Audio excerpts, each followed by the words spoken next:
ಅವಧೂತ ಗುರು ಶ್ರೀ ಚಂದ್ರಶೇಖರ ಭಾರತಿ. ಅಧ್ಯಾಯ 15. ಸನ್ಯಾಸ ಸ್ವೀಕಾರ, ಪಟ್ಟಾಭಿಷೇಕ.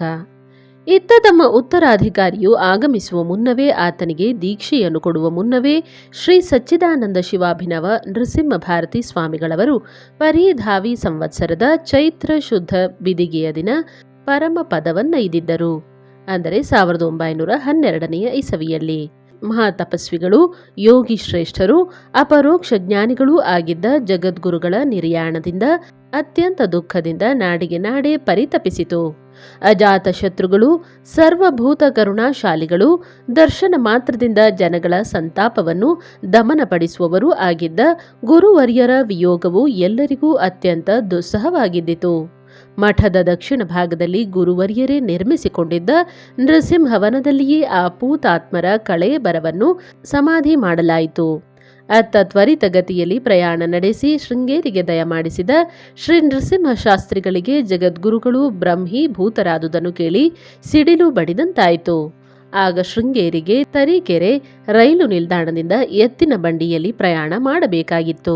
ಇವರ ಗಾಡಿ ಮಾರ್ಗ ಮಧ್ಯದಲ್ಲಿದ್ದಾಗ ಶೃಂಗೇರಿಯಿಂದ ಒಂದು ಗಾಡಿ ಇವರಿಗೆ ಎದುರಾಗಿ ಅದರಲ್ಲಿದ್ದ ಮಠದ ನೌಕರ ಗುರುಗಳ ನಿರ್ಯಾಣ ವಾರ್ತೆಯನ್ನು ರಾಮಶಾಸ್ತ್ರಿಗಳಿಗೂ ನರಸಿಂಹಶಾಸ್ತ್ರಿಗಳಿಗೂ ತಿಳಿಸಿದಾಗ ಇದನ್ನು ಕೇಳಿ ಈರ್ವರೂ ಅತ್ಯಂತ ವ್ಯಸನದಿಂದ ದಿಗ್ಭ್ರಾಂತರಾದರು.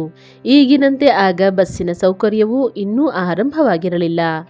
ತಮ್ಮನ್ನು ಬಾಲ್ಯದಿಂದಲೂ ಆಶೀರ್ವದಿಸಿ ಅನುಗ್ರಹಿಸಿದವರು, ಹೆಜ್ಜೆ ಹೆಜ್ಜೆಗೂ ತಮ್ಮನ್ನು ಅಭ್ಯುದಯ ಮಾರ್ಗದತ್ತ ನಡೆಸಿದವರು, ಕಟ್ಟಕಡೆಗೆ ತಾವು ಮನಸ್ಸಿನಲ್ಲಿಯೇ ಬಹಳ ಕಾಲದಿಂದ ನಿರ್ಧರಿಸಿಕೊಂಡಿದ್ದ ಪಾರಮಾರ್ಥಿಕ ಮಾರ್ಗದತ್ತಲೇ ನಡೆಯಬೇಕೆಂಬುದು ತಮಗೆ ಮಹದಾಣತಿಯನ್ನಿತ್ತು ಶೃಂಗೇರಿಯ ಗುರುಪೀಠಕ್ಕೆ ತಮ್ಮನ್ನು ನೇಮಿಸಿದ ಶ್ರೀ ಸಚ್ಚಿದಾನಂದ ಶಿವಾಭಿನವ ನೃಸಿಂಹ ಭಾರತಿ ಸ್ವಾಮಿಗಳವರ ಸ್ಮರಣೆಯಲ್ಲಿಯೇ ಬಹಳ ಹೊತ್ತು ಶ್ರೀ ನರಸಿಂಹಶಾಸ್ತ್ರಿಗಳು ಮುಳುಗಿದ್ದರು. ಅವರ ಮನಸ್ಸು ಸಮಾಧಾನ ಸ್ಥಿತಿಗೆ ಬರಲು ಸ್ವಲ್ಪ ಕಾಲ ಬೇಕಾಯಿತು.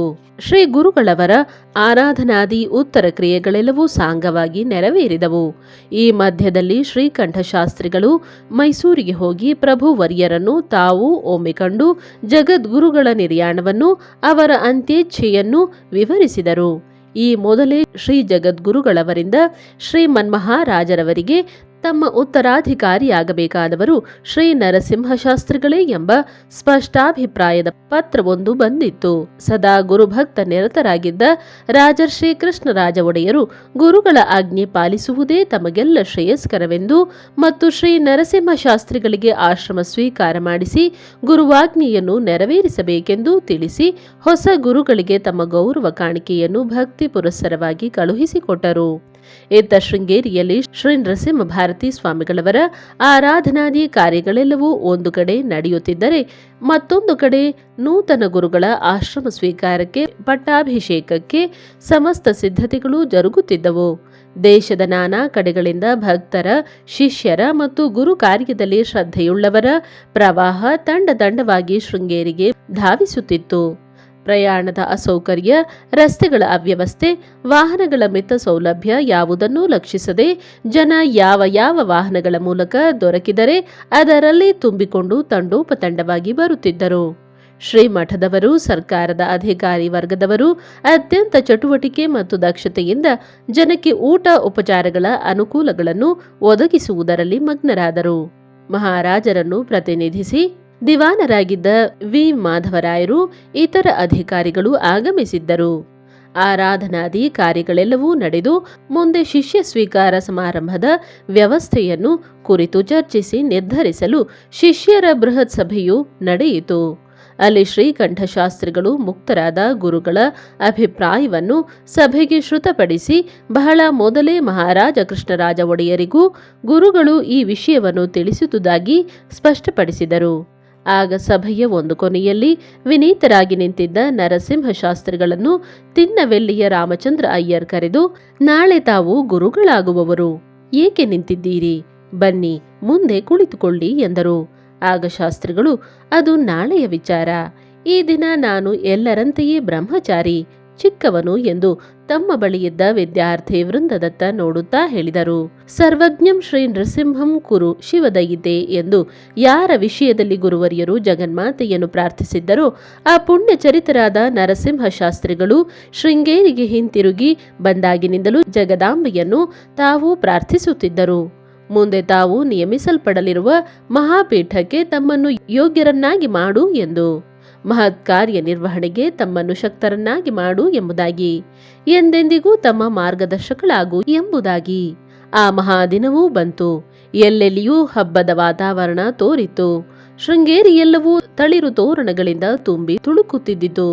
ದೇವ ಮಂದಿರಗಳಲ್ಲಿಯೂ ಭಜನ ಮಂದಿರಗಳಲ್ಲಿಯೂ ಗಂಟೆ ಜಾಗಟೆಗಳ ನಿನಾದ, ಶಂಖಧ್ವನಿ, ಮಂತ್ರಗಳ ಧ್ವನಿ ಎಲ್ಲೆಡೆಯಿಂದಲೂ ಪಡಿ ನುಡಿಯುತ್ತಿದ್ದವು. ರಸ್ತೆಗಳಲ್ಲಿ ಜನಜಾತ್ರೆಯಾಗಿ ಉಲ್ಲಾಸ ಮಂಗಳದ ಶುಭಪ್ರಭೆ ಶೋಭಿಸುತ್ತಿತ್ತು. ಹರ್ಷ ಸಂತೋಷಗಳು, ಉಲ್ಲಾಸ ಸಂಭ್ರಮಗಳು ಸುತ್ತಮುತ್ತೆಲ್ಲವೂ ಪಸರಿಸಿ ಶೃಂಗೇರಿಯು ಅಪೂರ್ವ ಕಳೆಯಿಂದ ನಳನಳಿಸುತ್ತಿತ್ತು. ಇಂಥ ಸಂದರ್ಭದಲ್ಲಿ ಕಂಡುಬಂದ ಒಂದೇ ಒಂದು ಕೊರತೆ ಎಂದರೆ ಶ್ರೀ ಗೋಪಾಲ ಶಾಸ್ತ್ರಿಗಳು ಮಹಾಮಾತೆ ಲಕ್ಷ್ಮಮ್ಮನವರು ಸಕಾಲದಲ್ಲಿ ಶೃಂಗೇರಿಗೆ ಬರಲಾಗದೆ ತಮ್ಮ ಸುಪುತ್ರರು ದೀಕ್ಷೆಯನ್ನು ವಹಿಸುವುದನ್ನು ಕಾಣದೇ ಹೋದರು. ಬೆಂಗಳೂರಿನಿಂದ ಹೊರಟವರು ಅತ್ಯಂತ ಪ್ರಯಾಸದಿಂದ ತರೀಕೆರೆಯವರೆಗೂ ಬಂದು ಅಲ್ಲಿಂದ ಶೃಂಗೇರಿಗೆ ಬರಲು ಯಾವ ಸೌಕರ್ಯವೂ ದೊರಕದೆ ನಿರಾಶರಾಗಿದ್ದರು. ಯಾವ ವಾಹನವೂ ಅವರಿಗೆ ದೊರಕದೆ ಮೊದಲೇ ದುಃಖಿಗಳಾಗಿದ್ದ ಅವರು ಇನ್ನೂ ದುಃಖದಲ್ಲಿ ಮುಳುಗಿದರು. ಮಾರನೇ ದಿನ ವಿಶೇಷ ಶ್ರಮದಿಂದ ಶೃಂಗೇರಿಗೆ ಈ ಪುಣ್ಯವಂತರಿಬ್ಬರೂ ಆಗಮಿಸಿದಾಗ ತಾವು ಕಂಡುದು ತಮ್ಮ ಪ್ರೀತ್ಯಾದರಗಳ ಪುತ್ಥಳಿಯಾಗಿದ್ದ ಬಾಲಕ ನರಸಿಂಹನನ್ನಲ್ಲ, ಶ್ರೀ ಶಾಂಕರ ದಕ್ಷಿಣಾಂನಾಯ ಪೀಠದ ಆಚಾರ್ಯರಾಗಿದ್ದ ಶ್ರೀ ಶ್ರೀ ಚಂದ್ರಶೇಖರ ಭಾರತಿ ಮಹಾಸ್ವಾಮಿಗಳವರನ್ನು. ಸಮಸ್ತ ಮರ್ಯಾದೆಗಳು ಶ್ರೀ ನರಸಿಂಹ ಶಾಸ್ತ್ರಿಗಳು ಉಳಿದುಕೊಂಡಿದ್ದ ಮನೆಗೆ ಬಂದವು. ಶ್ರೀಯುತರಿಗೆ ಅಧಿಕೃತವಾಗಿ ಶ್ರೀ ಜಗದ್ಗುರುಗಳ ಅಪ್ಪಣೆಯನ್ನು ತಿಳಿಸಲಾಯಿತು. ಮಠದ ಮೇನೆಯಲ್ಲಿ ಸಮಸ್ತ ಗೌರವಗಳೊಡನೆ ಶ್ರೀ ನರಸಿಂಹ ಶಾಸ್ತ್ರಿಗಳನ್ನು ಶ್ರೀ ಶಾರದಾಂಬೆಯ ಆಲಯಕ್ಕೆ ಕರೆದುಕೊಂಡು ಬರಲಾಯಿತು. ಅಲ್ಲಿ ನೆರೆದಿದ್ದ ಸಭೆಯಲ್ಲಿ ಶ್ರೀಕಂಠ ಶಾಸ್ತ್ರಿಗಳು ಮತ್ತೊಮ್ಮೆ ಶ್ರೀ ಸಚ್ಚಿದಾನಂದ ಶಿವಾಭಿನವ ನರಸಿಂಹ ಭಾರತಿ ಸ್ವಾಮಿಗಳವರು ಅಪ್ಪಣೆ ಕೊಡಿಸಿದ್ದ ತಮ್ಮ ಉತ್ತರಾಧಿಕಾರಿಯ ನೇಮಕ ವಿಷಯವನ್ನು ಶ್ರುತಪಡಿಸಿ ಶ್ರೀ ನರಸಿಂಹ ಶಾಸ್ತ್ರಿಗಳು ಸನ್ಯಾಸಾಶ್ರಮ ಸ್ವೀಕಾರ ಮಾಡಿ ಪೀಠಾಧಿಕಾರವನ್ನು ವಹಿಸಿಕೊಳ್ಳಬೇಕೆಂದು ವಿಜ್ಞಾಪಿಸಿಕೊಂಡರು. ಸಭೆಯಲ್ಲಿ ಜಯಘೋಷವಾಗುತ್ತಿದ್ದಂತೆಯೇ ಶ್ರೀ ನರಸಿಂಹ ಶಾಸ್ತ್ರಿಗಳವರು ಎದ್ದು ನಿಂತು ತಮ್ಮ ಗುರುವಾಜ್ಞೆಯನ್ನು ಶಿರಸಾವಹಿಸಲು ಸಿದ್ಧರಾದರು. ಪರಿಧಾವಿ ಸಂವತ್ಸರದ ಚೈತ್ರ ಬಹುಳ ಷಷ್ಠಿ ಗುರುವಾರದ ದಿನ ಶ್ರೀ ನರಸಿಂಹ ಶಾಸ್ತ್ರಿಗಳಿಗೆ ಸನ್ಯಾಸವಾಯಿತು. ಅಂದರೆ 7/4/1912ರಲ್ಲಿ ಶ್ರೀ ನರಸಿಂಹ ಶಾಸ್ತ್ರಿಗಳಿಗೆ ಸ್ನಾನವಾದ ಮೇಲೆ ಸನ್ಯಾಸಾಂಗವಾದ ಅಷ್ಟಶ್ರಾದ್ದಗಳು, ಪುರುಷ ಸೂಕ್ತ ಹೋಮ, ವಿರಜಾ ಹೋಮವೇ ಮೊದಲಾದ ಕರ್ಮಕಲಾಪಗಳೆಲ್ಲವೂ ಶಾಸ್ತ್ರೋಕ್ತವಾಗಿ ನೆರವೇರಿದವು. ಪ್ರೈಶೋಚ್ಚಾರಣೆಗಾಗಿ ಶ್ರೀ ನರಸಿಂಹ ಶಾಸ್ತ್ರಿಗಳನ್ನು ತುಂಗಾ ನದಿಗೆ ಕರೆದುಕೊಂಡು ಬರಲಾಯಿತು. ಶ್ರೀ ನರಸಿಂಹ ಶಾಸ್ತ್ರಿಗಳು ಯಥೋಕ್ತವಾಗಿ ನೀರಿನಲ್ಲಿಳಿದು ಪ್ರೈಶ ಮಂತ್ರವನ್ನು ಉಚ್ಚಾರಣೆ ಮಾಡಿದರು. ಆ ಕೂಡಲೇ ಅವರಿಗೆ ಸನ್ಯಾಸಾಶ್ರಮೋಚಿತವಾದ ಕೌಪೀನ, ಕಟಿಸೂತ್ರ, ಕಾಷಾಯ ವಸ್ತ್ರ, ದಂಡ, ಕಮಂಡಲ ಮತ್ತು ಪಾದುಕೆಗಳು ಸಮರ್ಪಿಸಲ್ಪಟ್ಟವು. ಆಶ್ರಮೋಚಿತವಾದ ಕಾಷಾಯ ವಸ್ತ್ರ ಧರಿಸಿ ದಂಡ ಕಮಂಡಲುಧಾರಿಯಾಗಿ ಯತಿವರ್ಯರು ಶ್ರೀ ಶಾರದಾ ಸನ್ನಿಧಿಗೆ ದಯಮಾಡಿಸಿದರು. ಅಲ್ಲಿ ಯತಿವರ್ಯರಿಗೆ ಶ್ರೀ ದಕ್ಷಿಣಾಂನಾಯ ಪೀಠದ ಮಹಾವಾಕ್ಯವು ಶ್ರೀ ನೃಸಿಂಹ ಭಾರತಿ ಸ್ವಾಮಿಗಳವರ ಸನ್ನಿಧಿಯಲ್ಲಿಯೇ ದೀರ್ಘಕಾಲದಿಂದ ಇದ್ದ ಹಿರಿಯ ಸನ್ಯಾಸಿಗಳಾದ ಶ್ರೀ ಸತ್ಯಾನಂದ ಸರಸ್ವತಿ ಸ್ವಾಮಿಗಳಿಂದ ಉಪದೇಶಿಸಲ್ಪಟ್ಟಿತು. ಅನಂತರ ಯೋಗ ಪಟ್ಟಾದಿ ಸಕಲ ಸಂಸ್ಕಾರಗಳು ನೆರವೇರಿದವು. ಶ್ರೀ ಶ್ರೀ ಚಂದ್ರಶೇಖರ ಭಾರತಿ ಎಂಬ ಯೋಗ ಪಟ್ಟವು ಮುಕ್ತರಾದ ಗುರುಗಳ ಆಜ್ಞೆಯಂತೆಯೇ ಕೊಡಲ್ಪಟ್ಟಿತು. ಶ್ರೀ ಸುರೇಶ್ವರಾಚಾರ್ಯರಿಂದ ಆರಂಭವಾದ ಪರಂಪರೆಯಲ್ಲಿ 13ನೆಯ, 15ನೆಯ ಮತ್ತು 18ನೆಯ ಗುರುಗಳು ಇದೇ ಅಭಿಧಾನವುಳ್ಳವರಾಗಿದ್ದರು. ಪ್ರೈಶೋಚ್ಚಾರಣೆಯಿಂದ ತಮ್ಮೆಲ್ಲ ಐಹಿಕ ಬಂಧನಗಳನ್ನು ಕಳಚಿಕೊಂಡು ಶ್ರೀ ನರಸಿಂಹ ಶಾಸ್ತ್ರಿಗಳು ಸ್ವತಂತ್ರರಾದರು. ಶ್ರೀಮಚ್ಚಂಕರಾಚಾರ್ಯರಿಂದ ಸ್ಥಾಪಿತವಾದ ಚತುರಾಂನಾಯ ಪೀಠಗಳಲ್ಲಿ ಮೊದಲನೆಯದಾದ ದಕ್ಷಿಣಾಂನಾಯ ಪೀಠದಲ್ಲಿನ ಪರಂಪರೆಯಲ್ಲಿ ವ್ಯಾಖ್ಯಾನ ಸಿಂಹಾಸನಾಧೀಶ್ವರರಾಗಿದ್ದ ಶ್ರೀ ಸಚ್ಚಿದಾನಂದ ಶಿವಾಭಿನವ ನೃಸಿಂಹ ಭಾರತಿ ಸ್ವಾಮಿಗಳವರ ಕರಕಮಲ ಸಂಜಾತರಾಗಿ ಶ್ರೀ ಚಂದ್ರಶೇಖರ ಭಾರತಿ ಮಹಾಸ್ವಾಮಿಗಳವರು ವ್ಯಾಖ್ಯಾನ ಪೀಠದಲ್ಲಿ ಪಟ್ಟಾಭಿಷಿಕ್ತರಾದರು. ಯಾವಾಗ ಶಿಷ್ಯ ಪರಿಗ್ರಹವನ್ನು ತಾವೇ ಮಾಡಲಾಗುವುದಿಲ್ಲವೋ ಅಂತಹ ಸಂದರ್ಭದಲ್ಲಿ ಮುಕ್ತರಾಗುವ ಯತಿಗಳು ನಾರಿಕೇಳ ಫಲವನ್ನು ಅಭಿಮಂತ್ರಿಸಿ ಮುಂದೆ ಬರತಕ್ಕ ಪೀಠಾಧಿಕಾರಿಗಳಿಗೆ ಅದನ್ನು ಅನುಗ್ರಹಪೂರ್ವಕವಾಗಿ ಮೀಸಲಿಡುತ್ತಾರೆ. ಮುಂದಿನ ಪೀಠಾಧಿಕಾರಿಯು ಅದನ್ನು ಸ್ವೀಕರಿಸಿ ಗುರುವನುಗ್ರಹಕ್ಕೆ ಭಾಜನರಾಗುತ್ತಾರೆ. ನೂತನ ಗುರುವರಿಯರು ತಮ್ಮ ಅಮೃತವಾಣಿಯಿಂದ ಸಕಲರನ್ನು ಹರಸಿ ಆಶೀರ್ವದಿಸಿದರು. ಶ್ರೀ ಮನ್ಮಹಾರಾಜರವರ ಪರವಾಗಿ ದಿವಾನ್ ವಿ.ಪಿ. ಮಾಧವರಾಯರು ಶ್ರೀ ಜಗದ್ಗುರುಗಳಿಗೆ ಭಕ್ತಿ ಪುರಸ್ಸರವಾಗಿ ವಂದನೆಗಳನ್ನರ್ಪಿಸಿದರು. ಭಾರತಾದ್ಯಂತ ಆಗಮಿಸಿದ್ದ ಭಕ್ತ ಶಿಷ್ಯರೆಲ್ಲರೂ ನೂತನ ಗುರುವರ್ಯರ ದರ್ಶನದಿಂದಲೂ ಹೊಸ ಶ್ರದ್ಧೆ ನಂಬಿಕೆಗಳನ್ನು ಪಡೆದುಕೊಂಡು ಉತ್ಸಾಹಿಸಿದರು. ಹಿಂದಿನ ಗುರುಗಳನ್ನು ಸ್ಮರಿಸಿಕೊಂಡು ಅವರ ಮಹಾತ್ಮ್ಯವನ್ನು ಬಹು ಪ್ರಕಾರವಾಗಿ ಉದ್ಘೋಷಿಸಿ ಸರ್ವ ಪ್ರಕಾರದಿಂದಲೂ ಆ ಮಹಾಪುರುಷರ ಪ್ರತಿಬಿಂಬದಂತೆ ಬೆಳಗುತ್ತಿದ್ದ ನೂತನ ಗುರುವರಿಯರನ್ನು ದರ್ಶಿಸಿ ಹಿಂದಿನ ಗುರುಗಳ ವಿಯೋಗದ ದುಃಖವನ್ನು ಕ್ರಮೇಣ ಮರೆಯುತ್ತಾ ಬಂದರು. ಅಧ್ಯಾಯ 16. ಮತ್ತೆ ಶಾಸ್ತ್ರಾಧ್ಯಯನ. ಶ್ರೀ ಸಚ್ಚಿದಾನಂದ ಶಿವಾಭಿನವ ನರಸಿಂಹ ಭಾರತಿ ಸ್ವಾಮಿಗಳವರ ಸಂಕಲ್ಪದಂತೆಯೇ ಶ್ರೀ ಚಂದ್ರಶೇಖರ ಭಾರತಿ ಸ್ವಾಮಿಗಳವರು ವ್ಯಾಖ್ಯಾನ ಸಿಂಹಾಸನಾರೋಹಣವನ್ನು ಮಾಡಿದರು. ಆದರೆ ಈ ಆಚಾರ್ಯರಿಗೆ ತಮ್ಮ ಗುರುಗಳಿಗೆ ಇದ್ದಂತೆ ಆಶ್ರಮೋಚಿತ ಕರ್ಮಗಳಲ್ಲಿ ಸೂಕ್ತ ದಿಗ್ದರ್ಶನ, ಆಶ್ರಮವಿದ್ದ ಗುರುಗಳಿಂದಲೇ ವಿದ್ಯಾಭ್ಯಾಸ, ಮಠದ ಆಡಳಿತ ವಿಚಾರಗಳಲ್ಲಿ ತರಬೇತು ಇವೆಲ್ಲ ದೊರಕಲಿಲ್ಲ. ಶ್ರೀ ನರಸಿಂಹ ಭಾರತಿ ಸ್ವಾಮಿಗಳವರು 12 ವರ್ಷಗಳ ಕಾಲ ತಮ್ಮ ಗುರುಗಳಿಂದ ಮಾರ್ಗದರ್ಶನ ಪಡೆದಿದ್ದರು. ಅವರ ನೇತೃತ್ವದಲ್ಲಿಯೇ ಆಧ್ಯಾತ್ಮಿಕ ಸಾಧನೆ ನಡೆಸಿದ್ದರು. ಶ್ರೀ ಚಂದ್ರಶೇಖರ ಭಾರತಿ ಸ್ವಾಮಿಗಳವರಿಗೆ ಆ ಸೌಲಭ್ಯವಿರಲಿಲ್ಲ. ಆದರೆ ಇದೊಂದು ಕೊರತೆ ಎನಿಸಲಿಲ್ಲ. ಜಗನ್ಮಾತೆಯ ಅನುಗ್ರಹವೂ ರಕ್ಷೆಯೂ ಇದ್ದುದರಿಂದ ತಮ್ಮ ಗುರುಗಳ ಮಾರ್ಗದರ್ಶನವೂ ಅಂತಃಪ್ರೇರಣೆಯಿಂದಲೇ ಒದಗುತ್ತಿದ್ದುದರಿಂದ ಅವರು ಆಧ್ಯಾತ್ಮಿಕ ಸಾಧನೆಯಲ್ಲಿ ಕ್ರಮಕ್ರಮವಾಗಿ ಮುಂದುವರಿಯುತ್ತಿದ್ದರು. ಶ್ರೀ ಚಂದ್ರಶೇಖರ ಭಾರತಿಯವರು ತಮ್ಮ ನಿತ್ಯ ನೈಮಿತ್ತಿಕ ಕಾರ್ಯಗಳೊಡನೆ ಗುರುಗಳ ಸಮಾಧಿಯಲ್ಲಿಯೂ ಪ್ರತಿದಿನ ಕೊಂಚ ಹೊತ್ತು ಪೂಜಾದಿಗಳನ್ನೆಸಗಿ ತಮಗಗತ್ಯವಾದ ಮಾರ್ಗದರ್ಶನವನ್ನು, ತಿಳುವಳಿಕೆಯನ್ನು ತಮ್ಮ ಗುರುವರ್ಯರನ್ನು ಮನಸ ಧ್ಯಾನಿಸುವುದರ ಮೂಲಕವೇ ಪಡೆಯುತ್ತಿದ್ದರು. ಸಂಪೂರ್ಣವಾಗಿ ಅವರ ಅನುಗ್ರಹಕ್ಕೆ ಪಾತ್ರರಾಗಿದ್ದ ಶ್ರೀ ಚಂದ್ರಶೇಖರ ಭಾರತಿಯವರು ತಮಗಾಗಿದ್ದ ನಷ್ಟಕ್ಕೆ ಮನಸ್ಸಿನಲ್ಲಿ ವ್ಯಥೆಯಿದ್ದರೂ ಶ್ರೀ ಚಕ್ರಾರಾಧನೆ, ಶ್ರೀ ಚಂದ್ರಮೌಳೇಶ್ವರ, ಶ್ರೀ ಶಾರದಾ, ಶ್ರೀ ರತ್ನಗರ್ಭ ಗಣಪತಿ ಮುಂತಾದ ದೇವತಾಮೂರ್ತಿಗಳ ಅಭಿಷೇಕ ಪೂಜಾದಿಗಳೊಡನೆ ಆಧ್ಯಾತ್ಮಿಕ ಚಟುವಟಿಕೆಗಳಲ್ಲಿಯೂ ನಿರತರಾದರು.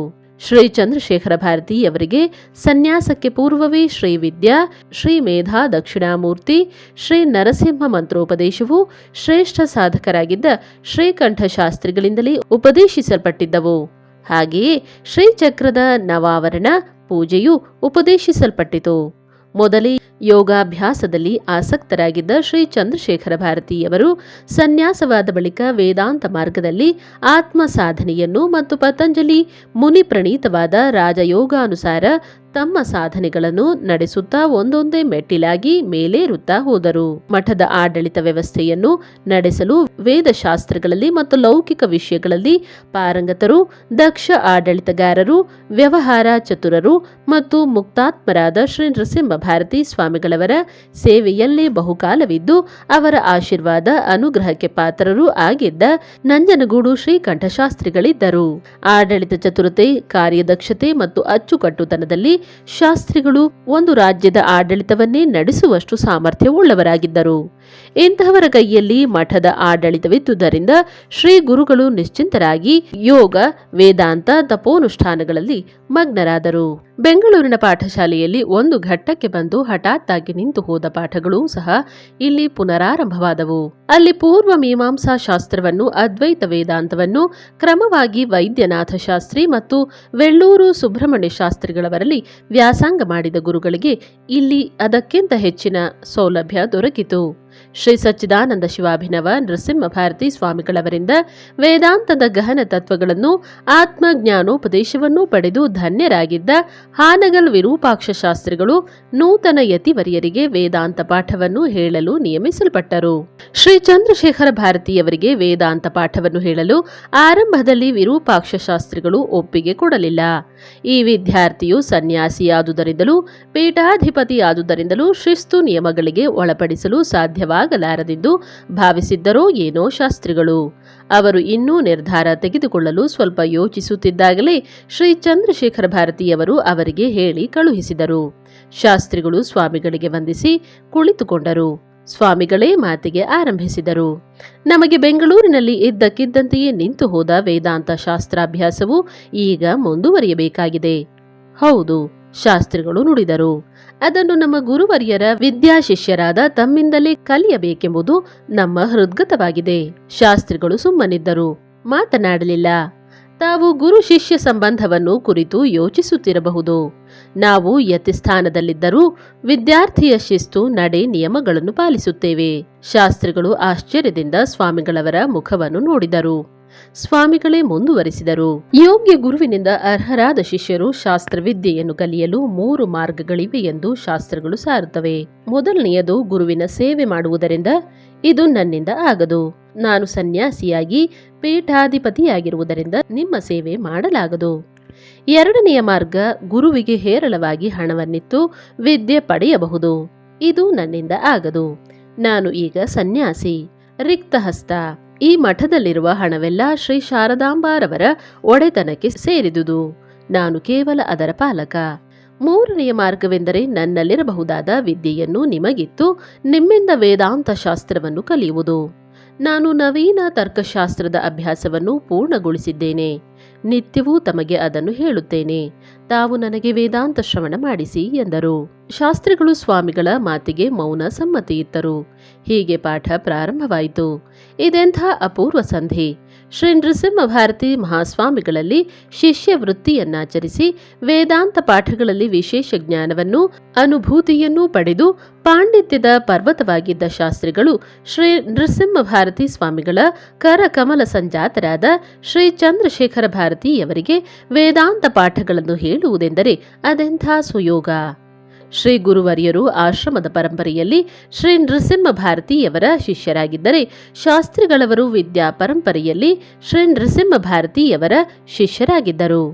ವಿದ್ಯಾನಿಧಿಯಾಗಿದ್ದ ಶಾಸ್ತ್ರಿಗಳು ಗುರುಗಳಿಗೆ ಪಾಠ ಹೇಳುವಾಗ ಪಾಠ ಒಪ್ಪಿಸುವ ವಿದ್ಯಾರ್ಥಿಯಂತೆ ನಮ್ರರೂ ವಿನಯಶೀಲರೂ ಆಗಿರುತ್ತಿದ್ದರೆ, ಶ್ರೀ ಗುರುಗಳಾದರೋ ತಮಗೆ ಈ ಮಹಾಮಹೋಪಾಧ್ಯಾಯರು ಸಲ್ಲಿಸುತ್ತಿದ್ದ ಗೌರವ ಭಕ್ತಿಗೆ ಸಂಕೋಚ ಪಡುತ್ತಿದ್ದರು. ಪಾಠ ಪ್ರಾರಂಭಿಸುತ್ತಿದ್ದಂತೆಯೇ ಪೂರ್ಣ ಪಾಠವನ್ನೇ ಗ್ರಹಿಸುತ್ತಿದ್ದ ಈ ವಿದ್ಯಾರ್ಥಿಯ ಮೇಧಾಶಕ್ತಿಗೆ ಶಾಸ್ತ್ರಿಗಳು ಆಶ್ಚರ್ಯಪಟ್ಟರೆ, ವೇದಾಂತದ ಕಠಿಣ ತತ್ವಗಳನ್ನು ಸುಲಭವಾಗಿ ಹೃದಯವಾಗುವಂತೆ ಬೋಧಿಸುತ್ತಿದ್ದ ಶಾಸ್ತ್ರಿಗಳ ಅನುಭೂತಿಗೆ ಶ್ರೀ ಚಂದ್ರಶೇಖರ ಭಾರತಿಯವರು ವಿಸ್ಮಿತರಾಗುತ್ತಿದ್ದರು. ಶ್ರೀ ವಿರೂಪಾಕ್ಷ ಶಾಸ್ತ್ರಿಗಳು ಶ್ರೀ ನೃಸಿಂಹ ಭಾರತಿ ಸ್ವಾಮಿಗಳವರಲ್ಲಿ ಅಪಾರ ಗೌರವ ಭಕ್ತಿಗಳನ್ನು ಇಟ್ಟಿದ್ದರು. ಅವರಿಂದ ವೇದಾಂತ ಪಾಠಗಳನ್ನು ಕಲಿತುದರಿಂದಲೇ ಈಗ ಶ್ರೀ ಚಂದ್ರಶೇಖರ ಭಾರತಿಯವರಿಗೆ ವೇದಾಂತ ಪಾಠವನ್ನು ಹೇಳುವ ಸುಸಂಧಿಯೊದಗಿತೆಂದು ನಂಬಿದ್ದವರು.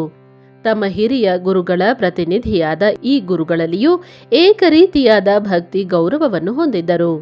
ಸಂಪ್ರದಾಯದಂತೆ ಪಾಠ ಆರಂಭಿಸುವ ಮುನ್ನ ಶಿಷ್ಯರು ಸಾಷ್ಟಾಂಗ ನಮಸ್ಕಾರ ಮಾಡಬೇಕು. ಹಾಗೆಯೇ ಪಾಠ ಮುಕ್ತಾಯವಾಗಿ ಶಾಂತಿ ಮಂತ್ರ ಪಠನವಾದ ಮೇಲೂ ಸಹ ಗುರುವಿಗೆ ಶಿಷ್ಯನು ಸಾಷ್ಟಾಂಗ ಪ್ರಣಾಮ ಮಾಡಬೇಕು. ಆದರೆ ಇಲ್ಲಿ ಹಾಗೆ ಮಾಡುವಂತಿರಲಿಲ್ಲ. ಶ್ರೀ ಚಂದ್ರಶೇಖರ ಭಾರತಿಯವರು ಸನ್ಯಾಸಾಶ್ರಮ ಸ್ವೀಕರಿಸಿದುದರಿಂದ ಎಲ್ಲ ಆಶ್ರಮಗಳಿಗಿಂತಲೂ ಸನ್ಯಾಸಾಶ್ರಮವು ಹಿರಿದಾದ ಕಾರಣ ಸನ್ಯಾಸಿಗಳು ಯಾರಿಗೂ ನಮಸ್ಕರಿಸುವಂತಿಲ್ಲ. ಸನ್ಯಾಸಾಶ್ರಮ ಸ್ವೀಕಾರ ಮಾಡಿದ್ದವರು ಶ್ರೀ ಮನ್ಮಹಾವಿಷ್ಣುವಿನ ಸಮಾನರು. ಅಷ್ಟೇ ಅಲ್ಲದೆ ಶ್ರೀ ಚಂದ್ರಶೇಖರ ಭಾರತಿಗಳಾದರೋ ಜಗದ್ಗುರು ಪೀಠದ ಆಚಾರ್ಯರು. ಶಾಸ್ತ್ರಿಗಳು ಇವೆಲ್ಲವನ್ನೂ ಅರಿತ ಜ್ಞಾನಿಶ್ರೇಷ್ಠರು. ಶಾಸ್ತ್ರಿಗಳು ಪ್ರತಿನಿತ್ಯವೂ ಪಾಠಕ್ಕೆ ಬಂದೊಡನೆಯೇ ಶ್ರೀ ಚಂದ್ರಶೇಖರ ಭಾರತಿ ಯತಿವರ್ಯರಿಗೆ ದೀರ್ಘ ದಂಡ ನಮಸ್ಕಾರ ಮಾಡಿ ಬಳಿಕ ಪಾಠವನ್ನು ಉಪಕ್ರಮಿಸುತ್ತಿದ್ದರು. ಶಾಸ್ತ್ರಿಗಳ ಪಾಠ ಮುಕ್ತಾಯದಲ್ಲಿಯೂ ಹೀಗೆಯೇ ನಡೆಯುತ್ತಿತ್ತು. ಶ್ರೀ ಚಂದ್ರಶೇಖರ ಭಾರತಿಯವರು ಆ ಸಮಯಗಳಲ್ಲಿ ಗೌರವ ಭಕ್ತಿಗಳನ್ನು ಆಶ್ರಮ ಧರ್ಮಕ್ಕನುಗುಣವಾಗಿ ಸ್ವೀಕರಿಸಬೇಕಾಗುತ್ತಿತ್ತು. ಆದರೆ ಅವರು ಶಾಸ್ತ್ರಿಗಳು ನಮಸ್ಕರಿಸಲು ಆರಂಭಿಸಿದೊಡನೆಯೇ ತಾವೂ ಸಹ ಎದ್ದು ನಿಂತು ತಮ್ಮೆದುರೇ ಇರುತ್ತಿದ್ದ ಶ್ರೀ ಸಚ್ಚಿದಾನಂದ ಶಿವಾಭಿನವ ನೃಸಿಂಹ ಭಾರತಿ ಸ್ವಾಮಿಗಳವರ ತೈಲ ಚಿತ್ರಕ್ಕೆ ಪ್ರಣಾಮ ಮಾಡಿಬಿಡುತ್ತಿದ್ದರು. ಹೀಗಾಗಿ ಶಾಸ್ತ್ರಿಗಳು ಶ್ರೀ ಗುರುಗಳಿಗೆ ವಂದಿಸುವಾಗಲೇ ಶ್ರೀ ಗುರುಗಳು ಆ ವಂದನೆಗಳನ್ನು ತಮ್ಮ ವಂದನೆಗಳೊಡನೆ ಹಿರಿಯ ಗುರುಗಳಿಗೆ ಅರ್ಪಿಸುತ್ತಿದ್ದರು. ವೇದಾಂತದ ಪಾಠಗಳೆಲ್ಲವೂ ಕೇವಲ 2 ವರ್ಷಗಳಲ್ಲಿ ಪೂರೈಸಿದವು. ಅತ್ಯಂತ ಮೇಧಾಶಕ್ತಿ ಮತ್ತು ಧಾರಣ ಶಕ್ತಿ ಇರುವವರು, ಮೊದಲೇ ಹಲವಾರು ವರ್ಷಗಳ ಸತತ ಅಭ್ಯಾಸ ನಡೆಸಿದವರು ಆದವರಿಗೆ ಸಾಧಾರಣವಾದ ತಿಳಿವನ್ನು ಹೊಂದಲು ಸಹ 6 ವರ್ಷಗಳಿಗಿಂತ ಅಧಿಕ ಕಾಲವು ಬೇಕಾಗಿದ್ದಲ್ಲಿ ಶ್ರೀ ಗುರುವರಿಯರಿಗೆ 2 ವರ್ಷಗಳು ಸಾಕಾದವು. ಸದಾಚಾರ ಸಂಪನ್ನರು ಉಪಶಾಂತಿ ಸ್ವರೂಪರೂ ಆಗಿದ್ದ ಶ್ರೀ ವಿರೂಪಾಕ್ಷ ಶಾಸ್ತ್ರಿಗಳವರು ಶ್ರೀಗಳವರಿಗೆ ಹೇಳಬೇಕಾದ ಪಾಠವೇ ಇನ್ನಿಲ್ಲವೆಂದು, ತಾವು ಕೇವಲ ನಿಮಿತ್ತ ಮಾತ್ರವೆಂದು, ಗುರುಗಳು ಸರ್ವಜ್ಞರೆಂದು ಶ್ರೀಗಳವರ ಮೇಧಾಶಕ್ತಿಯನ್ನೂ ಗ್ರಹಣ ಶಕ್ತಿಯನ್ನೂ ಮೆಚ್ಚಿಕೊಂಡಿದ್ದರು. ವೇದಾಂತ ವಿದ್ಯಾಭ್ಯಾಸ ಯೋಗಾಭ್ಯಾಸಗಳೆಲ್ಲವೂ ಪೂರ್ಣವಾಗುತ್ತಾ ಬಂದು ಸನ್ಯಾಸವಾದ 4 ವರ್ಷಗಳಲ್ಲಿಯೇ ಶ್ರೀಗಳವರು ಎಲ್ಲರಿಗೂ ಆದರ್ಶಪ್ರಾಯರಾದರು. ವಿದ್ಯಾನಿಧಿಯಾಗಿ ಜ್ಞಾನನಿಧಿಯಾಗಿ ಶ್ರೀ ಗುರುವರಿಯರು ಸಾಕ್ಷಾತ್ ಮೇಧಾ ದಕ್ಷಿಣಾಮೂರ್ತಿ ಸ್ವರೂಪರಾದರು. ಅಧ್ಯಾಯ 17 ಶೃಂಗೇರಿಯಲ್ಲಿ ಕುಂಭಾಭಿಷೇಕ. ನರಸಿಂಹವನದಲ್ಲಿ ಏರ್ಪಟ್ಟಿದ್ದ ಶ್ರೀ ಸಚ್ಚಿದಾನಂದ ಶಿವಾಭಿನವ ನೃಸಿಂಹ ಭಾರತಿ ಸ್ವಾಮಿಗಳವರ ಮಹಾಸಮಾಧಿ ಮಂದಿರದ ನಿರ್ಮಾಣ ಕಾರ್ಯವು ಪೂರೈಸಲ್ಪಟ್ಟಿತು. ಗುರು ಶುಶ್ರೂಷೆಯ ವಿದ್ಯಾ ಪುಷ್ಕಲೇನ ಧನೇನವ ಅಥವಾ ವಿದ್ಯಾಯ ವಿದ್ಯಾ ಚತುರ್ಥಿನೋಪ ಲಭ್ಯತೆ. ಕಾನಾಡು ಕಾತ್ತಾನ್ ರಾಮಸ್ವಾಮಿ ಚೆಟ್ಟಿಯಾರ್ ಎಂಬುವರು ಕೃಷ್ಣಶಿಲೆಯಲ್ಲಿ ಆಲಯವನ್ನು ನಿರ್ಮಿಸಿದ್ದರು. ಶ್ರೀ ಗುರುಗಳ ಅಮೃತ ಶಿಲಾಮೂರ್ತಿಯನ್ನು ಬೊಂಬಾಯಿನ ಪ್ರಸಿದ್ಧ ಶಿಲ್ಪಿಗಳಾಗಿದ್ದ ಶ್ರೀ ಗಣಪತಿ ಕೃಷ್ಣರಾವ್ ಮಾತ್ರೆ ಎಂಬುವರು ಉತ್ತಮ ರೀತಿಯಲ್ಲಿ ನಿರ್ಮಿಸಿದ್ದರು. ಶ್ರೀ ಗುರುಗಳವರ ಸಮಾಧಿಯ ದೇವಾಲಯವು ಮತ್ತು ಹಿಂದಿನ ಗುರುವರಿಯರ ಸಂಕಲ್ಪದಂತೆ ಆರಂಭಿಸಲ್ಪಟ್ಟು ಅವರ ಜೀವಿತ ಕಾಲದಲ್ಲಿಯೇ ಬಹುಮಟ್ಟಿಗೆ ನಡೆದಿದ್ದು, ಈಗ ಮುಕ್ತಾಯಗೊಂಡಿದ್ದ ಶ್ರೀ ಶಾರದಾಂಬಾ ದೇವಾಲಯದ ಪುನರ್ ನಿರ್ಮಾಣ ಕಾರ್ಯವು ಶ್ರೀ ಚಂದ್ರಶೇಖರ ಭಾರತಿಗಳವರ ನೇತೃತ್ವದಲ್ಲಿಯೇ ನೆರವೇರಿದ್ದವು. ಶ್ರೀಗಳವರು ಪ್ರತಿನಿತ್ಯವೂ ಈ ಕಟ್ಟಡದ ನಿರ್ಮಾಣ ಕಾರ್ಯದ ಪ್ರಗತಿಯನ್ನು ತಾವೇ ಖುದ್ದಾಗಿ ಬಂದು ಪರಿಶೀಲಿಸುತ್ತಿದ್ದರು. 2 ಆಲಯಗಳು ಸಂಪೂರ್ಣವಾಗಿದ್ದುದರಿಂದ ಕುಂಭಾಭಿಷೇಕವನ್ನು ನಡೆಸಿ ತಮ್ಮ ಗುರುಗಳ ಸಂಕಲ್ಪವನ್ನು ಮತ್ತು ಶಿಷ್ಯರುಗಳ ಉದ್ದೇಶವನ್ನು ನೆರವೇರಿಸಬೇಕೆಂಬ ವಿಷಯದಲ್ಲಿ ಶ್ರೀ ಚಂದ್ರಶೇಖರ ಭಾರತಿಯವರು ಅತ್ಯಂತ ಉತ್ಸಾಹಿಗಳಾಗಿದ್ದರು. ಶ್ರೀ ಚಂದ್ರಶೇಖರ ಭಾರತಿಗಳ ಆಜ್ಞೆಯಂತೆ ಆಲಯ ನಿರ್ಮಾಣ ಕಾರ್ಯವು ಪೂರೈಸಿರುವುದೆಂದು, ಕುಂಭಾಭಿಷೇಕ ಶಾಂತಿ ಹವನ ಹೋಮಾದಿಗಳನ್ನು ನೆರವೇರಿಸಲು ಗುರುಗಳು ಸಂಕಲ್ಪಿಸಿರುವರೆಂದು, ಆ ಮಹಾಕಾರ್ಯವನ್ನು ನಡೆಸಲು ಅವಶ್ಯಕವಾದ ಅನುಕೂಲಗಳನ್ನು ಮಾಡಿಕೊಟ್ಟು ಶೃಂಗೇರಿಗೆ ಬಂದು ಶ್ರೀ ಗುರು ಶ್ರೀ ಶಾರದಾಂಬೆಯ ಅನುಗ್ರಹಕ್ಕೆ ಪಾತ್ರರಾಗಬೇಕೆಂದು ಮೈಸೂರಿನ ಶ್ರೀಮನ್ಮಹಾರಾಜ ನಾಲ್ವಡಿ ಶ್ರೀಕೃಷ್ಣರಾಜ ಒಡೆಯರವರಿಗೂ ಇತರ ರಾಜಮಹಾರಾಜರಿಗೂ ಶಿಷ್ಯವರ್ಗಕ್ಕೂ ಶ್ರೀಮುಖವು ಕಳುಹಲ್ಪಟ್ಟಿತು. ಇತ್ತ ಶೃಂಗೇರಿಯಲ್ಲಿ ಮತ್ತೊಮ್ಮೆ ವಿಶೇಷ ಚಟುವಟಿಕೆಗಳು ಆರಂಭವಾದವು. ಪ್ರಜೆಗಳು, ಸರ್ಕಾರದ ಅಧಿಕಾರಿಗಳು ಮತ್ತು ಮಠದ ಅಧಿಕಾರಿಗಳೂ ಸಹ ಕಾರ್ಯನಿರತರಾದರು.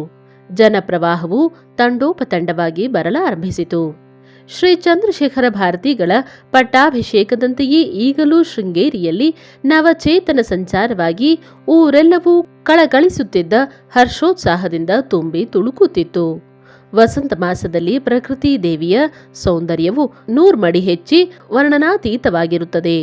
ಅದು ಮಲೆನಾಡಿನಲ್ಲಿ ಸಹ್ಯಾದ್ರಿಯ ಮಡಿಲಲ್ಲಿ ಪ್ರಕೃತಿ ದೇವಿಯು ನಿತ್ಯ ನೂತನಿಯಾಗಿ ಲಾವಣ್ಯಮಯಿಯಾಗಿ ಕಣ್ಮನಗಳಿಗೆ ಆನಂದವನ್ನೀಯುತ್ತಾಳೆ. ಎಲ್ಲಿ ನೋಡಿದರಲ್ಲಿ ಹಸಿರು ಹಬ್ಬ. ಆ ಹಸಿರಿನಲ್ಲಿ ಚೇತನೋತ್ಸಾಹಗಳು ಕುಸುರಿಟ್ಟು ಅನಿರ್ವಚನೀಯವಾದ ಸೌಂದರ್ಯ ಕಂಗೊಳಿಸುತ್ತಿರುತ್ತದೆ.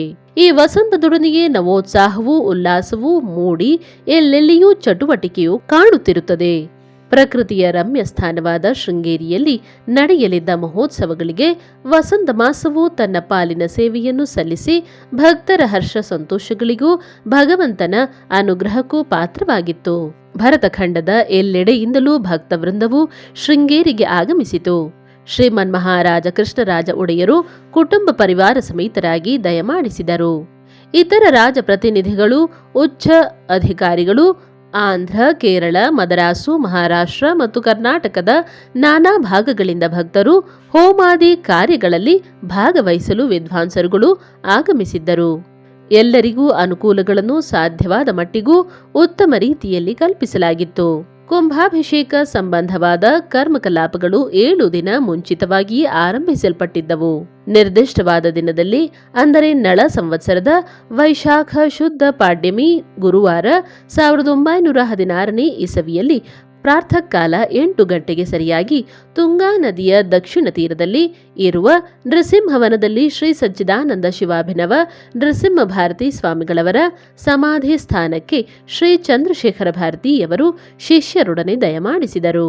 ಶ್ರೀ ಗುರುವರಿಯರ ಮೂರ್ತಿಯನ್ನು ಪ್ರತಿಷ್ಠಿಸಿ ಕುಂಭಾಭಿಷೇಕ ಪ್ರಾಣ ಪ್ರತಿಷ್ಠಾದಿಗಳನ್ನು ಸಾಂಗವಾಗಿ ನೆರವೇರಿಸಿದರು. ನೆರೆದಿದ್ದ ಸಮಸ್ತ ಶಿಷ್ಯ ಮಂಡಳಿಗೂ ಪ್ರಸಾದವನ್ನಿತ್ತು ಆನಂದಗೊಳಿಸಿದರು. ಆ ಬಳಿಕ 10 ಗಂಟೆಗೆ ತುಂಗಾ ನದಿಯ ಉತ್ತರದಲ್ಲಿರುವ ಶ್ರೀ ಶಾರದಾಂಬಾ ದೇವಸ್ಥಾನಕ್ಕೆ ದಯಮಾಡಿಸಿ ಅಲ್ಲಿ ಕುಂಭಾಭಿಷೇಕ ಪ್ರಾಣ ಪ್ರತಿಷ್ಠೆ ಕಲಾವಾಹನಾದಿ ಕರ್ಮಕಲಾಪಗಳನ್ನು ಶಾಸ್ತ್ರೋಕ್ತವಾಗಿ ನೆರವೇರಿಸಿದರು. ಆ ಬಳಿಕ ಸಮಸ್ತ ಶಿಷ್ಯ ಮಂಡಳಿಗೂ ಪ್ರಸಾದವನ್ನು ಅನುಗ್ರಹಿಸಿದರು. ಪ್ರಸಾದ ತೀರ್ಥ ವಿನಿಯೋಗಗಳು ವಸತಿ ಊಟ ಉಪಚಾರದ ವ್ಯವಸ್ಥೆಗಳೆಲ್ಲವೂ ತೃಪ್ತಿಕರವಾಗಿದ್ದು ಭಕ್ತ ವೃಂದವು ತೃಪ್ತಿ ಹೊಂದಿತು, ಸಂತೋಷಪಟ್ಟಿತು. ಅಂದು ಸಂಜೆ ಶ್ರೀ ಶಾರದಾಂಬಾ ರಥೋತ್ಸವದೊಡನೆ ಶ್ರೀ ಗುರುವರಿಯರು ಮತ್ತು ಶ್ರೀ ಮನ್ಮಹಾರಾಜರು ಉತ್ಸವದಲ್ಲಿಯೇ ದಯಮಾಡಿಸಬೇಕೆಂದು ಭಕ್ತರನೇಕರು ಪ್ರಾರ್ಥಿಸಿದರು. ಶ್ರೀ ಜಗದ್ಗುರುಗಳನ್ನು ಶ್ರೀ ಮನ್ಮಹಾರಾಜರವರನ್ನು ಒಟ್ಟಿಗೆ ನೋಡಿ ಕಣ್ಮನಗಳನ್ನು ತಣಿಸುವ ಅವಕಾಶವನ್ನು ಮಾಡಿಕೊಡಬೇಕೆಂದು ಭಕ್ತ ವೃಂದವು ಕೇಳಿಕೊಂಡಿತು. ಉತ್ಸವ, ಮೆರವಣಿಗೆ, ವೈಭವ ಪ್ರದರ್ಶನ ಮುಂತಾದವುಗಳಿಗೆ ಗುರುವರಿಯರು ಒಪ್ಪಿಗೆ ಕೊಡುವುದೇ ಕಷ್ಟವಾಗಿತ್ತು. ಆದರೆ ಕರ್ನಾಟಕ ರತ್ನ ಸಿಂಹಾಸನ ಸ್ಥಾಪನಾಚಾರ್ಯರೆಂದು ಬಿರುದಾಂಕಿತರಾದ ಶೃಂಗೇರಿಯ ಪೀಠಾಧಿಪತಿಗಳು ರಾಜೋಚಿತವಾದ ಗೌರವಗಳನ್ನು, ಬಿರುದು ಬಾವಲಿಗಳನ್ನು ಧರಿಸಬೇಕಾಗುತ್ತಿತ್ತು. ಇದು ಬಹಳ ಹಿಂದಿನಿಂದಲೂ ಬಂದ ಸಂಪ್ರದಾಯವಾಗಿತ್ತು. ಎಲ್ಲ ಗುರುವರಿಯರು ಅನಿರ್ವಾಹ ಸಂದರ್ಭಗಳಲ್ಲಿ ಮಾತ್ರ ಕಿರೀಟ ಧಾರಣೆ, ಸಿಂಹಾಸನಾರೋಹಣ ಉತ್ಸವಾದಿಗಳಿಗೆ ಒಪ್ಪಿಗೆಯನ್ನು ಕೊಡಲೇಬೇಕಾಗುತ್ತಿತ್ತು.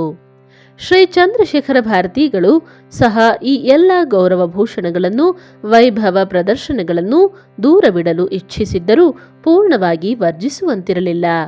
ಮತ್ತು ತಮ್ಮ ಗುರುವರಿಯರು ಶ್ರೀ ಶಾರದಾ ದೇವಿಯ ದರ್ಶನಕ್ಕಾಗಿ ಬಂದು ತಮ್ಮನ್ನು ರಾಜರನ್ನು ಉತ್ಸವದಲ್ಲಿಯೇ ದರ್ಶನ ಮಾಡಬೇಕೆಂದು ಬಯಸುವ ಶಿಷ್ಯರ ವಿಶೇಷ ಪ್ರಾರ್ಥನೆಯನ್ನು ಮನ್ನಿಸದಿರಲಾದೀತೆ. ಆ ಸಂಜೆ ಅತ್ಯಂತ ವೈಭವದಿಂದ ಶ್ರೀ ಶಾರದಾ ದೇವಿಯ ದಿವ್ಯ ರಥೋತ್ಸವದೊಡನೆ ವ್ಯಾಖ್ಯಾನ ಸಿಂಹಾಸನಾಧೀಶ್ವರರಾದ ಶ್ರೀ ಜಗದ್ಗುರು ಶ್ರೀ ಚಂದ್ರಶೇಖರ ಭಾರತಿ ಸ್ವಾಮಿಗಳವರು ರಜತ ಪಲ್ಲಕ್ಕಿಯಲ್ಲೂ, ಕರ್ನಾಟಕ ರತ್ನ ಸಿಂಹಾಸನಾಧೀಶ್ವರರಾದ ಶ್ರೀ ಮನ್ಮಹಾರಾಜ ನಾಲ್ವಡಿ ಕೃಷ್ಣರಾಜ ಒಡೆಯರವರು ಸ್ವರ್ಣ ಪಲ್ಲಕ್ಕಿಯಲ್ಲೂ ಮಂಡಿಸಿ ನೆರೆದಿದ್ದ ಜನಸ್ತೋಮಕ್ಕೆ ದರ್ಶನವಿತ್ತರು. ವೈದಿಕ ಸಾಮ್ರಾಜ್ಯ ಚಕ್ರವರ್ತಿಗಳನ್ನು, ಲೌಕಿಕ ರಾಜ್ಯಾಧಿಪರನ್ನು ಒಟ್ಟಿಗೆ ದರ್ಶಿಸಿದ ಆ ಪ್ರಜೆಗಳ ಪುಣ್ಯಕ್ಕೆ ಎಣೆಯುಂಟೆ. ಮಹಾರಾಜರು ಮಾರನೆಯ ದಿನ ಬೆಳಗ್ಗೆ ಶ್ರೀ ಗುರುಗಳವರ ಪಾದ ಪೂಜಾದಿಗಳನ್ನು ನೆರವೇರಿಸಿ ಅವರ ಅನುಗ್ರಹ ಪಡೆದು ತಮ್ಮ ಬಿಡಾರಕ್ಕೆ ಹಿಂದಿರುಗಿದರು. ಮುಕ್ತರಾಗಿದ್ದ ಗುರುವರ್ಯರ ಮಹಾತ್ಮ್ಯವನ್ನು ಬಹು ಪ್ರಕಾರದಿಂದ ಉದ್ಘೋಷಿಸಿ ಎಲ್ಲ ರೀತಿಯಲ್ಲಿಯೂ ಅವರ ಪ್ರತಿಬಿಂಬದಂತೆ ಅವರ ಸ್ಥಾನದಲ್ಲಿ ಅಭಿಷಿಕ್ತರಾಗಿದ್ದ ಶ್ರೀ ಚಂದ್ರಶೇಖರ ಭಾರತಿಯವರ ಸಂದರ್ಶನದಿಂದ ಶ್ರೀ ಮನ್ಮಹಾರಾಜರು ಆನಂದಪಟ್ಟರು. ಅದೇ ದಿನ ಮಧ್ಯಾಹ್ನ ಶ್ರೀ ಶಾರದಾಂಬಾ ಸನ್ನಿಧಿಯಲ್ಲಿ ವಿದ್ವತ್ ಸಭೆ ನಡೆಯಿತು. ಶ್ರೀ ಗುರುವರ್ಯರೇ ಅಧ್ಯಕ್ಷತೆ ವಹಿಸಿದ್ದರು. ಪಂಡಿತರ ವಾಕ್ಯಾರ್ಥದಲ್ಲಿ ಅವರವರ ಪಾಂಡಿತ್ಯ, ವಿದ್ಯಾ ಪ್ರತಿಭೆ ಮುಂತಾದುವನ್ನು ಶೀಘ್ರವಾಗಿ ಗುರುಗಳು ಗ್ರಹಿಸುತ್ತಿದ್ದರು. ಪ್ರತಿಯೋರ್ವ ಪಂಡಿತರಿಗೂ ಮಠದಿಂದ ಪುರಸ್ಕಾರ, ಪಾರಿತೋಷಕಗಳನ್ನಿತ್ತು ಆಶೀರ್ವದಿಸಿದರು. ಸಾಕ್ಷಾತ್ ಮೇಧಾ ದಕ್ಷಿಣಾಮೂರ್ತಿ ಸ್ವರೂಪರಾಗಿ ಕಂಗೊಳಿಸುತ್ತಿದ್ದ ಶ್ರೀ ಗುರುವರ್ಯರು ತಮ್ಮ ಸುಮಧುರವಾದ ವಾಣಿಯಿಂದ ಸಂಸ್ಕೃತದಲ್ಲಿ ಶ್ರೀ ಶಂಕರ ಭಗವತ್ಪಾದರ ಚರಿತ್ರೆಯನ್ನು ಸಂಗ್ರಹವಾಗಿ ನಿರೂಪಿಸಿ ಶ್ರೀ ಶಾರದಾಂಬೆಯನ್ನು ಶೃಂಗೇರಿಯಲ್ಲಿ ಸ್ಥಾಪಿಸುವುದರ ಉದ್ದೇಶವನ್ನು ಹೃದಯಂಗಮವಾಗಿ ತಿಳಿಯಪಡಿಸಿದರು. ಧರ್ಮಾಚರಣೆಯಲ್ಲಿ ಶಿಷ್ಯ ಜನರ ಕರ್ತವ್ಯವನ್ನು ವಿಶದವಾಗಿ ಅಪ್ಪಣೆ ಕೊಡಿಸಿದರು. ಅದೇ ಸಂದರ್ಭದಲ್ಲಿ ಆ ಸಭೆಗೆ ಆಗಮಿಸಿದ್ದ ಬರೋಡಾ ಗಾಯಕವಾಡ ಮಹಾರಾಜ ಸಯ್ಯಾಜಿರಾವ್ ಅವರ ಪ್ರತಿನಿಧಿಯು ತಮ್ಮ ಮಹಾರಾಜರಿಂದ ಭಕ್ತಿಪೂರ್ವಕವಾಗಿ ಕಳುಹಿಸಲ್ಪಟ್ಟಿದ್ದ ವಸ್ತ್ರಾಭರಣಗಳನ್ನು ಗೌರವಪೂರ್ವಕವಾಗಿ ಸಮರ್ಪಿಸಿದರು. ಗುರುವರ್ಯರ ವಿದ್ವತ್ ಸಭೆಯ ಸಮಾರೋಪ ಭಾಷಣವನ್ನು ಕೇಳಿ ಅವರ ಪಾಂಡಿತ್ಯ, ಪ್ರತಿಭೆ ಮತ್ತು ಜ್ಞಾನಕ್ಕೆ ವಿದ್ವತ್ ಸಭೆಯು ಬೆರಗಾಯಿತು. ಉತ್ಸವಾದಿಗಳೆಲ್ಲವೂ ಕಳೆದ ಬಳಿಕ ಭಕ್ತವೃಂದವು, ವಿದ್ವನ್ ಮಂಡಳಿಯು, ಅತಿಥಿ ವರ್ಗವು ಒಬ್ಬೊಬ್ಬರಾಗಿ ಸ್ವಸ್ಥಾನಗಳಿಗೆ ತೆರಳಿದರು. ಶೃಂಗೇರಿಯು ಮೊದಲಿನಂತೆ ಪ್ರಶಾಂತ ಸ್ಥಿತಿಗೆ ಬಂತು. ಶ್ರೀ ಗುರುಗಳು ಮತ್ತೆ ತಪೋನುಷ್ಠಾನಗಳಲ್ಲಿ ನಿರತರಾದರು. ಬ್ರಹ್ಮಸೂತ್ರ ಪಾಠಗಳನ್ನು ಬೋಧಿಸುವ ಕೆಲ ಸಂದರ್ಭಗಳು, ಪೂಜಾದಿ ಕಾಲಗಳು ಬಿಟ್ಟು ಉಳಿದೆಲ್ಲ ಕಾಲದಲ್ಲಿಯೂ ಏಕಾಂತದಲ್ಲಿ ಧ್ಯಾನ ಮಗ್ನರಾಗಿರುತ್ತಿದ್ದರು.